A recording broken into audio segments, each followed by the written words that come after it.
Welcome back, Camden Catholic. Changed it up on you a little bit this time. Put myself up in the top left instead of the right. But here today, we're going to have your first flip in a little while, and we're here to talk about medieval Europe in general. So we spent the last, I'd say about 3 days ish, kind of getting an introduction into the Middle Ages in general. We talked about feudalism and what that is, so we can kind of have some prior knowledge. And we also talked about the Catholic Church in Middle Ages a little bit, just so you can understand how important they were to them. But now we're going to start talking about the Middle Ages in general and kind of like where it started and where it's going and the different time periods and things like that. So let's go ahead and get started. So defining the medieval period. So we know it as the Dark Ages just because we're so Eurocentric. Now, Eurocentrism is the idea that Westerners, again, we're only concerned about us and where we came from and our birthplace being around the Mediterranean Sea in Europe anyway. So, defining the medieval period, though, is, remember, if we were to look at Western civilization as a whole, we would look at it in three separate time periods. You see right here, we have the ancient periods, which is the Neolithic to the fall of Rome, which would then jump to medieval Europe, which is the fall of Rome to the Renaissance, and then the modern era, which is the Renaissance to today. So the time period has also been called the Middle Ages or the Dark Ages because it's a transitional phase, and we also call it the Dark Ages because, again, we're really cocky about ourselves, and we just like to refer to it as the Dark Ages because it was only dark for Europe. So, however, it really wasn't that dark when you think about it, like considering the fact that most people actually lived a little bit longer. The average life expectancy in Rome was 28, and the average life expectancy during the Middle Ages was 30. Of course, until the plague hit, but we'll talk about that later on. So, the early Middle Ages, let me back it up a little bit. So, the Middle Ages were broken into three time periods themselves. Well, this is a lot like when we talked about Greece. So, if you look at Western civilizations in total, there are three parts to it. If you look at just Greece, there are 8 parts to that. Kind of like every square is a rectangle, but not every rectangle is a square. So, how many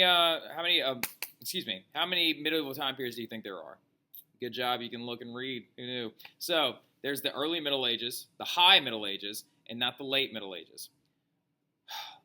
Take a breath for a second, and let's talk about what kind of Middle Age time period there isn't.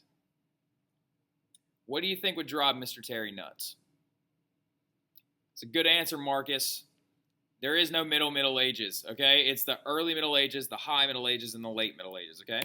So today we're particularly starting with the early Middle Ages. But anyway, let's talk about the beginnings of the Middle Ages. And of course, the Middle Ages started when all of these barbarian tribes started invading Rome and started causing the fall of Europe. Now, the ironic thing about it is we talk about these barbarians as if they're terrible people, but when you think about it, the founding of modern-day Europe, they were all once what? They were all barbarians at one point, right? So, a barbarian is a person who is believed to be uncivilized. The word actually comes from Latin to babble, which means to ramble on in a different language. The barbarians called anyone that wasn't Roman a barbarian. I mean, everyone to them was uncivilized because Rome just got so what? So cocky. Not unlike Mr. Terry, right? So they weren't that uncivilized, though. They conquered in the pursuit of land and resources. So now, when you think about a barbarian, don't think about that, all right? That is not a barbarian. That is not an accurate depiction of a barbarian. A barbarian is not a 6 foot tall or 7 foot tall guy with 6 swords and just destroys everyone. A barbarian actually looks somewhat more like this.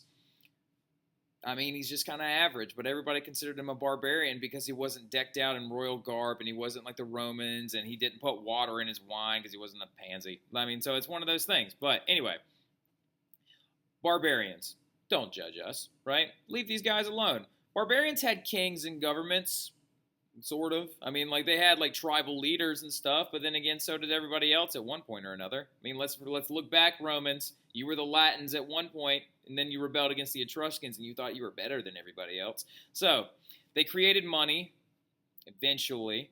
And then, I mean, like, look at the Gauls. The Gauls, like, sacked Rome in the early goings, and they had 500 different gold mines all over Europe. Now, they settled all of Europe, and they are the origin of its original and current-day people. So, from Asia, the Huns and the Magyars, which are the Russians and Eastern Europeans, and then the Germanic North, the Saxons, the Angles, and the Goths, they established Western Europe. So modern-day Europe is thanks to barbarians. And all these American kids like to act like they're going to run away to Europe one day and that it's like the cultural antithesis of everything great, right? But it was all started by barbarians at one point. So Get that down real quick. You can pause me if you want, but I want to keep rolling so I don't take too much time. So, rise of the Germanic people. The Ostrogoths, they're going to be the ones that settle in the Italian peninsula, and then they kind of give way to much more modern Italians. The Visigoths are modern-day Spaniards, and the Angles and the Saxons are modern-day British. So Anglo-Saxon, another really good way to when you're talking about, a Caucasian person. So, and the Franks are going to settle Central Europe and establish places like France and different Germanic places like that. Because actually, German people and French people, ironically enough, hate each other, but they're actually descendant of the same people. So, barbarian tribes would eventually put hereditary rulers in charge, which is what you think of when you think of a modern-day king or royal family. They would begin to make permanent settlements in Europe, even though they single-handedly destroyed all things of intelligence and value that the world had ever produced up to that point. We're going to let it go because it's already happened. We're not going to hold it against them. So, nice job, barbarians, for ruining everything for a minute, but you did establish modern-day Europe, so I guess we'll forgive you. So, Clovis. Let's talk about their early leaders, okay? So, Clovis may have been a Roman military leader. We're not really that sure. Put an asterisk next to him, underline him, highlight him, something like that. He is a very important figure, even though he's really annoying to me, and I find him kind of boring and bland. So, but he did establish the Frankish kingdom. So, thanks to Clovis, he consolidated the entire middle portion of Europe, consolidated into one kingdom, okay? Now, this is really important when you're talking about in lines for government. You're talking about in lines of all these other important aspects. He conquered many competing tribes and regional Roman political leaders, and he also converted to Christianity. This gave him a huge political advantage, even though, ironically enough, he started out as a pagan. Now, what's a pagan again? Anybody? I'm listening. What's a pagan again? Good job, Sam. A pagan is anyone who was a polytheist in Europe, very well known for animal sacrifice and things like that. So he was a pagan, but his wife nagged him until he converted to Christianity. To prove a point, she tried to actually convert one of their sons to Christianity, their oldest son to Christianity, and then he died from an infection like 2 days after he was baptized. And then he was like, no, I'm not being a Christian. And then his wife actually again then baptized their other son, and within a week of being baptized, he got violently ill and almost died. So he was very against it, but then his wife literally chirped in his ear until he finally converted. So it's a good thing, though, because actually he consolidated that entire middle portion of Europe, and he actually led to Christianity probably spreading way further than it ever would have gone. He's considered the founder of France, so he's probably a little snarky as is. He conquered a huge area, unfortunately, while spreading no intelligence, though. He didn't really have a rebirth of anything intelligent. He didn't push for the arts or anything like that. So it's just, again, he was just, I don't know. I'm not a big fan of Clovis. Not nearly as much as I'm a fan of the next guy. So he even called the law that he created Roman law. Real creative there, guy. So he was around from 466 to 511. Now, this is the extent of his empire right here. This is the Frankish kingdom, okay? So as you can tell, it takes up parts of modern-day Germany, Belgium, Luxembourg, Lithuania, all those places. Now, he didn't go into Spain because what people were there in Spain again?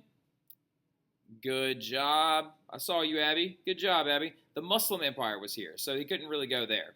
Now, anyway, this guy, though, is a boss. Charlemagne. He's the main, all right? Charlemagne is a very awesome leader. He created the Charlemagnes Empire out of what was left of the Roman Empire.